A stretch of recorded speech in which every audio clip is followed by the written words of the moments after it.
बोल देता है। हिवान के ये पूछते ही कि आखिर तुम यहाँ पर कैसे आए और क्यों आए। रैम्बो उसे बोलता है कि हमें शांति से बैठकर बातें करनी चाहिए, लेकिन फिर हिवान तो बहुत ज्यादा घबराते हुए बोलती है कि लेकिन तुम्हें तो मरे हुए 4 साल हो चुके हैं, तो फिर आखिरकार हम कैसे बात कर सकते हैं। रैम्बो के ये बोलते हैं कि मैं तो यहाँ पर सिर्फ तुम्हें लेने के लिए आया हूँ, तुम्हारे पास अब सिर्फ 176 आवर्स 12 मिनट्स और 35 सेकंड बचे हैं जिंदा रहने के लिए, यानी कि तुम 1 हफ्ते के अंदर मरने वाली हो। कल तो ये सब कुछ सुनते ही हिवान बहुत ही ज्यादा शॉक हो जाती है और डर के मारे अपने अपार्टमेंट से बाहर निकलकर नेबर के पास जाकर बोलती है कि मेरे घर में एक अनजान लड़का घुस गया है, क्या आप उसे बाहर निकाल देंगे। वेल तो नेबर को तो कुछ समझ में नहीं आ रहा होता है, क्योंकि रैम्बो तो सिर्फ हिवान को ही दिखाई दे रहा था और सिर्फ हिवान ही उसे टच कर सकती थी, बाकी सबके लिए वो पूरी तरह से ही इनविजिबल था। वेल तो हिवान को लगता है कि उसका तो दिमाग खराब हो गया है। डॉक्टर से भी वो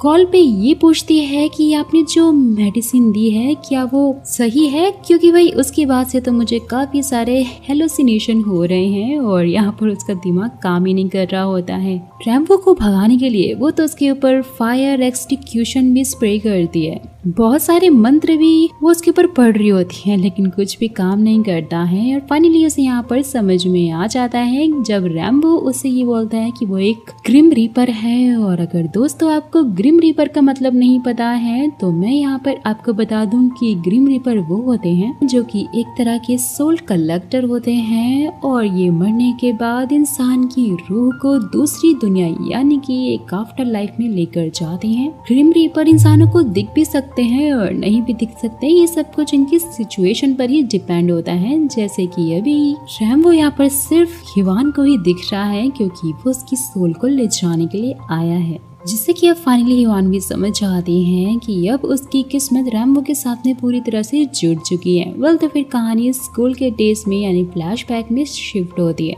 जहाँ पर हमें मिलती है जीसू जो कि हिवान से हेल्प मांगने के लिए आई हुई होती है और वो भी एक परफेक्ट लेटर लिखवाने के लिए क्रश के लिए, क्योंकि वह हिवान की राइटिंग बहुत ही ज्यादा अच्छी थी और इसलिए सब हमेशा उससे ही लेटर्स लिखवाते थे। लेकिन जैसे ही यहाँ पर हिवान को ये मालूम चलता है कि जीसू का क्रश कोई और नहीं बल्कि रैम्बो है, वो तो बेचारी बहुत ज्यादा शॉक हो जाती है क्योंकि वो भी तो रैम्बो को बहुत ज्यादा लाइक जो करती थी। जीसू तो यहाँ पर रैम्बो को डायरेक्ट कन्फेशन के लिए बोल रही होती है, लेकिन भाई हिवान तो जैसे तैसे करके उसे रोक देती है और मजबूरी में ही उसे लेटर लिखना ही पड़ जाता है और अपनी फीलिंग्स को छुपाते हुए, जिसके चक्कर में हिवान बार बार जीसू से बचती छुपती फिर रही होती है। और यहाँ पर उसकी दोस्त तायम को भी सब कुछ समझ में आ जाता है कि हिवान के दिल में रैम्बो बसता है और इसलिए शायद वो जीसू से छुपती फिर रही है। चिढ़ाते हुए वो तो उसे रैम्बो को सब कुछ सच बताने के लिए बोलती है। जैसे ही फिर जीसू फाइनली हिवान तक पहुँच जाती है और यहाँ डर के मारे हिवान तो ऊपर छत से ही नीचे कूद जाती है, जिससे कि सबको लगने